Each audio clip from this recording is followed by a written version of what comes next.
Alhamdulillahirabbil alamin. Alhamdulillahilladzi khalaqal mauta wal hayata liyabluwakum ayyukum ahsanu amala wa huwal azizul ghafur.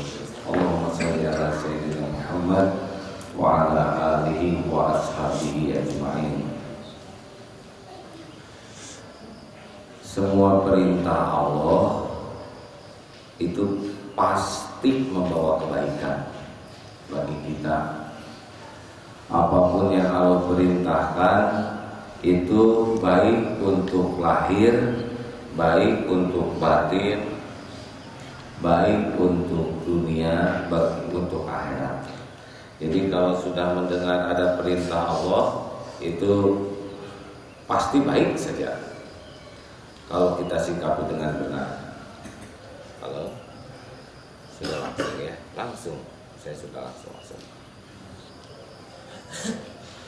Jadi termasuk Ramadan ini Allah tahu kita banyak dosa. Nah, Ramadan itu disediakan untuk penghapus dosa.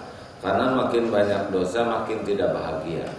Jadi kalau ada bapak ibu yang tanya, "Duh, kenapa ya hati saya gelisah terus?" Sebetulnya jawabannya sederhana. Maaf ya, banyak dosa. Hanya suka nggak tega nyebutnya. Jadi coba diperbanyak tobat. Padahal aslinya ya banyak dosa. Karena dosa itu menggelisahkan. Ayo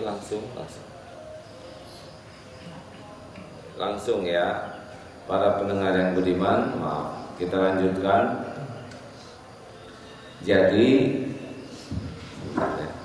kalau sudah dilanjutkan kan? Ya, assalamualaikum warahmatullahi wabarakatuh. Waalaikumsalam warahmatullahi wabarakatuh.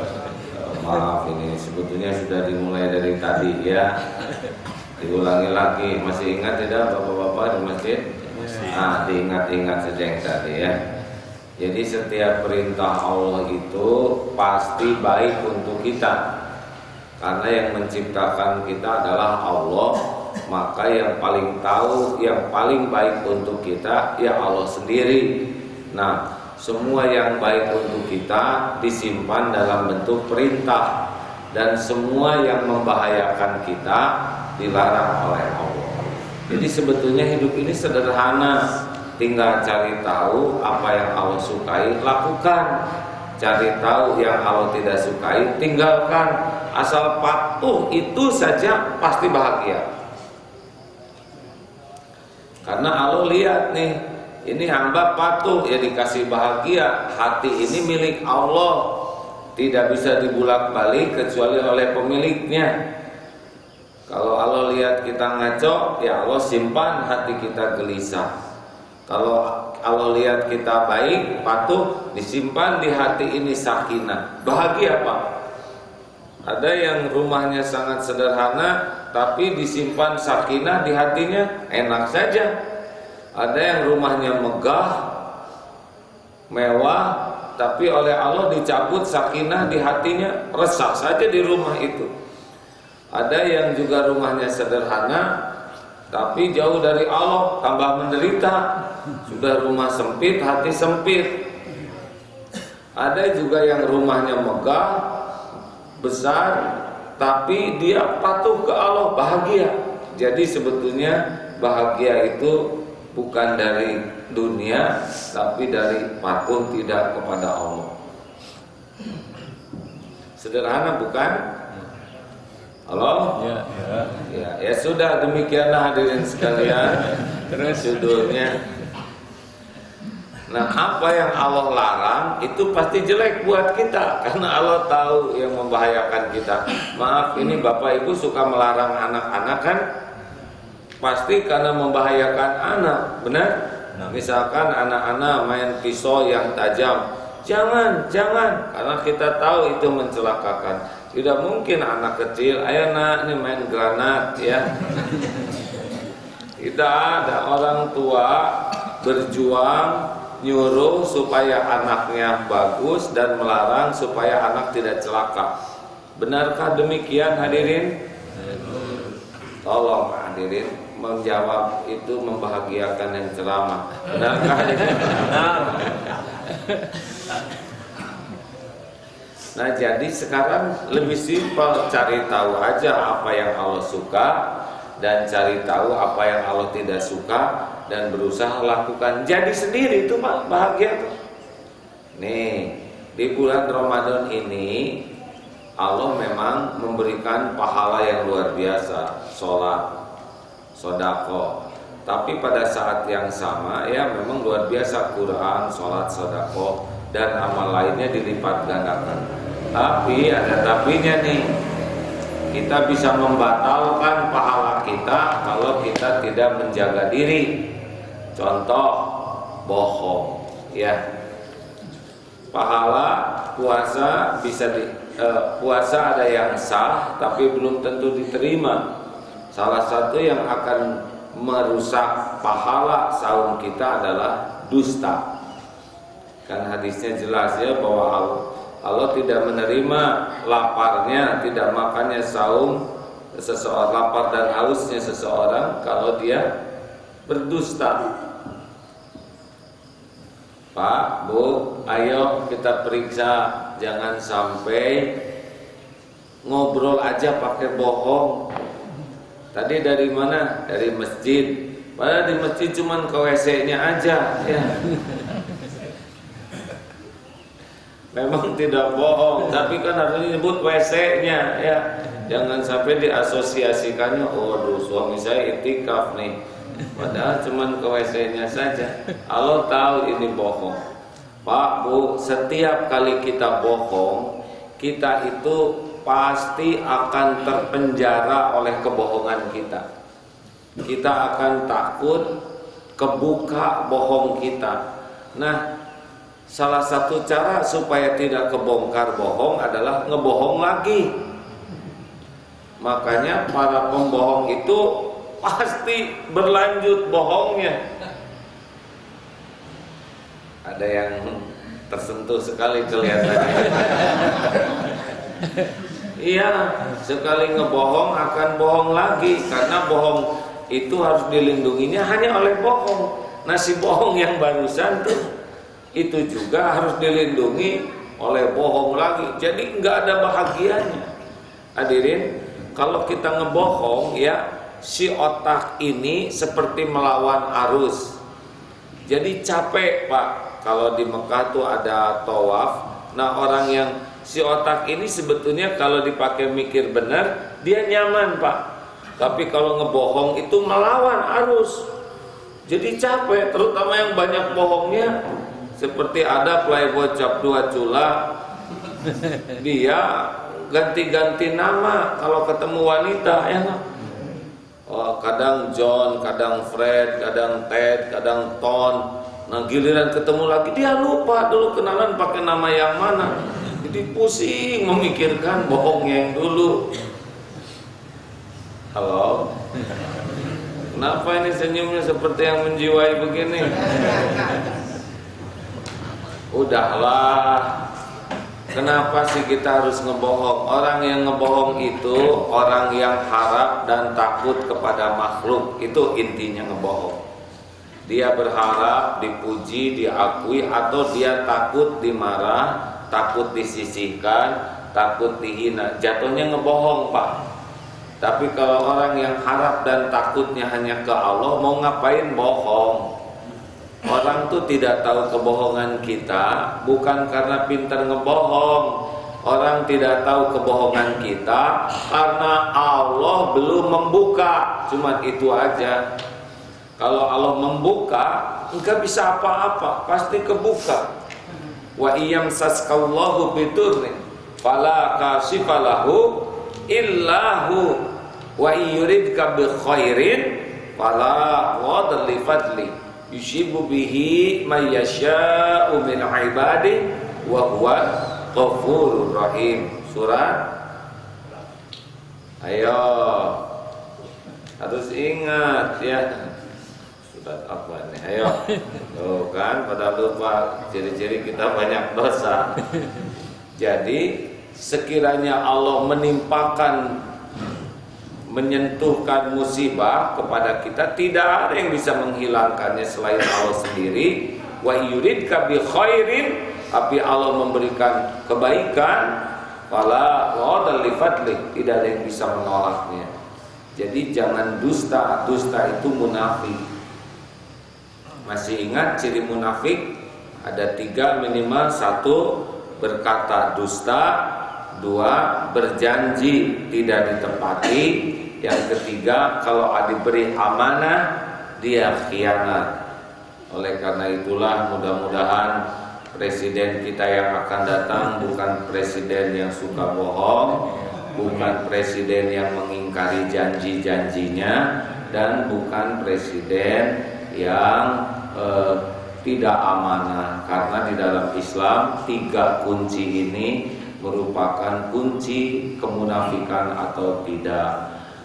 Bukan hanya presiden, siapapun harus jauh dari sifat munafik. Makanya sidq itu penting ya. Ayo falyaqul khairan aw liyasmut, berkata benar, baik atau diam.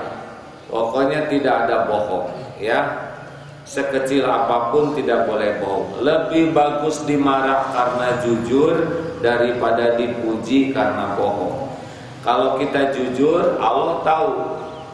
Wa asiru qaulakum aw ijharu bi innahu alimun bidatis sudur. Mau rahasia, mau dijaharkan, Allah tahu isi hati kita. Wa huwa alimun bidatis sudur. Allah tahu isi hati. Makanya apa adanya saja. Kalau tidak tahu, tidak tahu. Jangan sok tahu. Kalau kita tidak punya, tidak punya. Kalau misalkan tamat SMA, saudara sekolahnya tamat apa SMA? Ya, jangan nyebut S3, SD, SMP, SMA. Juga kalau Irawan, misalkan disingkat namanya Irawan Heri Santoso, IR H titik Santoso. Tidak dilarang sih, tapi apa maksudnya? Ingin disebut insinyur ya, Insinyur Haji Santoso. Maaf ada yang sama. Maaf ya, saya nyari kan tidak sama. Halo, jelas? Nggak usah bohong. Kita tuh tidak akan bahagia dengan bohong. Allah tahu ya, Rasulullah itu al-amin, orang yang sangat dipercaya. Kalau bicara pasti benarnya, kalau berjanji pasti ditepati, kalau diberi amanah pasti disempurnakan amanahnya. Tidak pernah ada bohong sama sekali.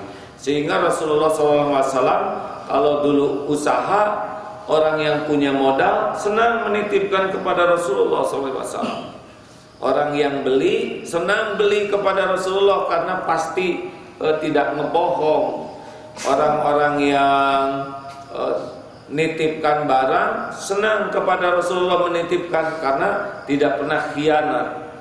Oleh karena itulah Ramadan ini Ramadan bebas dari kesyirikan dan bebas dari kemunafikan. Setuju? Setuju. Setuju tidak hadirin? Setuju. Jadi kita ini harus bersih dari dusta. Jangan pernah berjanji kecuali sekuat tenaga tepati.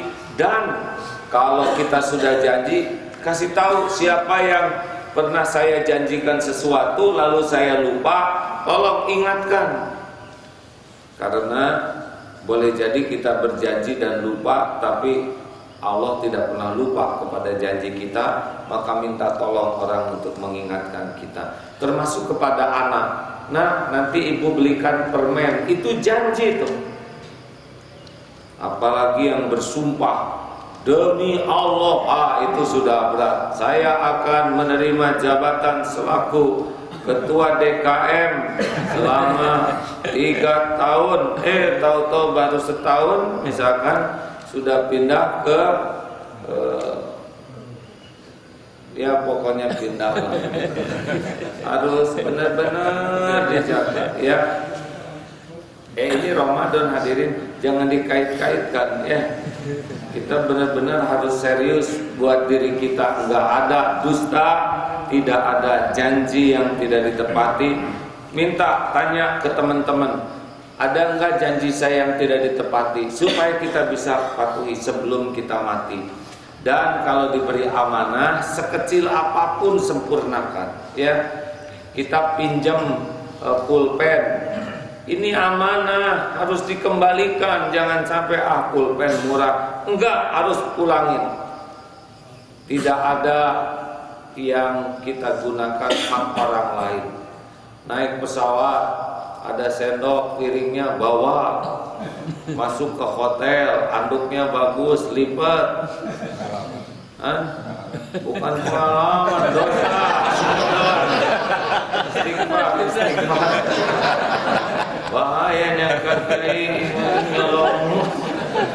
Kalau nggak dilipat berantakan. Karena pernah ada yang konsultasi, gimana ngembalikannya katanya. Ke pesawat, iya itu cuma nafsu. Coba barang-barang di pesawat dibawa, di rumah juga nggak dipakai. Anduk bagus dibawa ke rumah. Yang di rumah sudah ada anduk halal, tapi ini anduk tidak halal. Ya, kecuali kalau beli. Tapi kalau atau orang ngirim barang ke kita nih, lagi musim kirim-kiriman, itu amanah Pak. Pulangnya tutup, itunya nggak dikembaliin dengan mangkoknya ada bagus. Ini sudah tidak halal. Atau pinjam buku dari perpustakaan, itu amanah. Pinjam DVD teman, atau pinjam mukena masjid, lalu kebawa dengan sengaja ke rumah,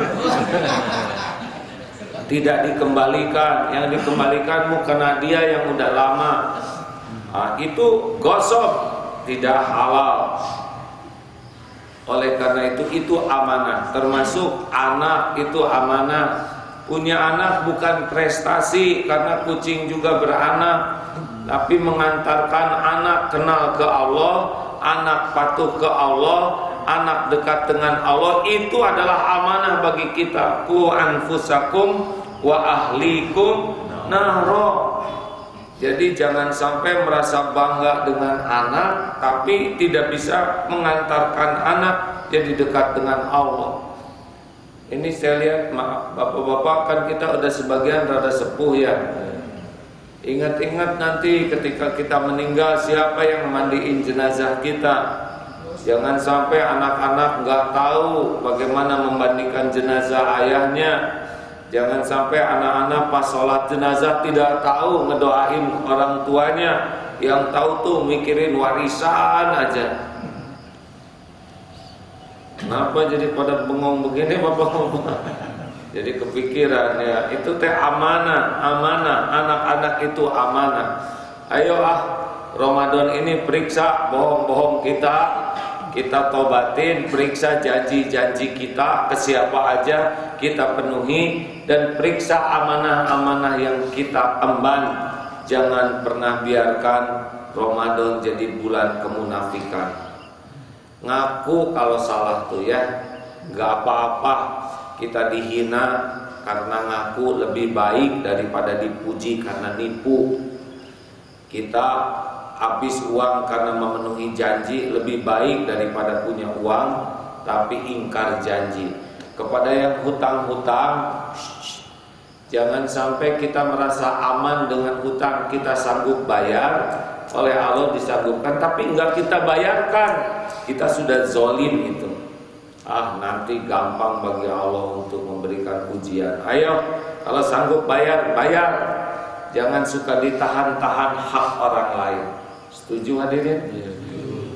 Masya Allah. Ini Ramadan, enggak boleh kita hanya sibuk dengan ibadah, tapi kita juga harus sibuk menjaga diri dari penghancur amal-amal kita. Selain ria adalah kemunafikan, dusta, tidak menepati janji, dan ingkar dari amanah.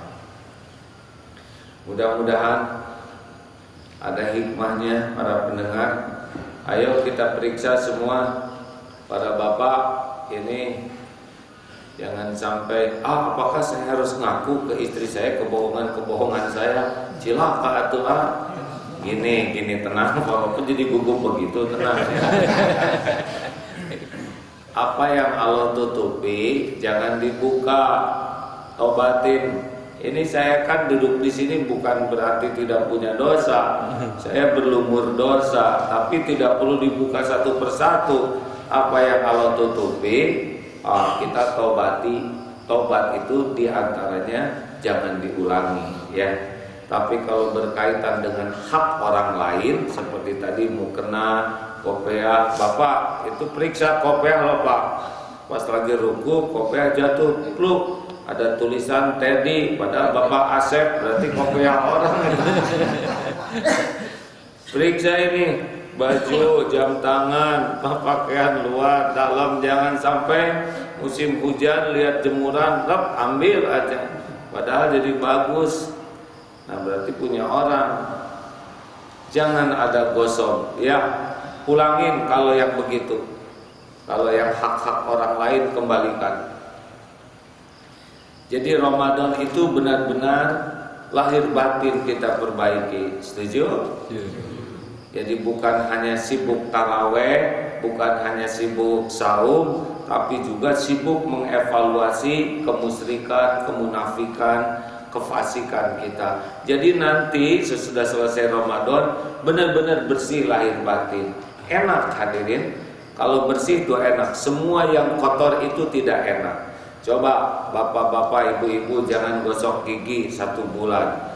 Pasti tidak bahagia kan begitu, benar? Jangan keramas coba 1 bulan. Pasti Allah simpan di kepala kita tuh bau kotor, ketombek, kutu. Allah tidak menyukai yang kotor, Allah menyukai yang bersih. Nah Ramadan itu bulan suci, membersihkan lahir, batin, pikiran, dan amal-amal kita dari amal buruk dibersihkan. Mudah-mudahan Ramadan ini benar-benar qad aflaha man zakaha wa qad khaba man dassaha. Amat sangat beruntung orang yang mensucikan jiwanya dan merugilah orang yang mengotorinya. Semoga kita dikaruniai semuanya kesanggupan mengendalikan diri kita sehingga kita tidak termasuk pendusta, kita termasuk orang yang menepati janji dan menjadi orang yang amanah, menjadi syidik, orang yang jujur dan percaya. Amin ya Allah ya rabbal alamin. Terima kasih para pendengar yang budiman, hadirin sekalian. Sampai jumpa hari ini jam 10 di Masjid Al-Latif Pasaraya, Blok M, Jakarta. Assalamualaikum warahmatullahi wabarakatuh.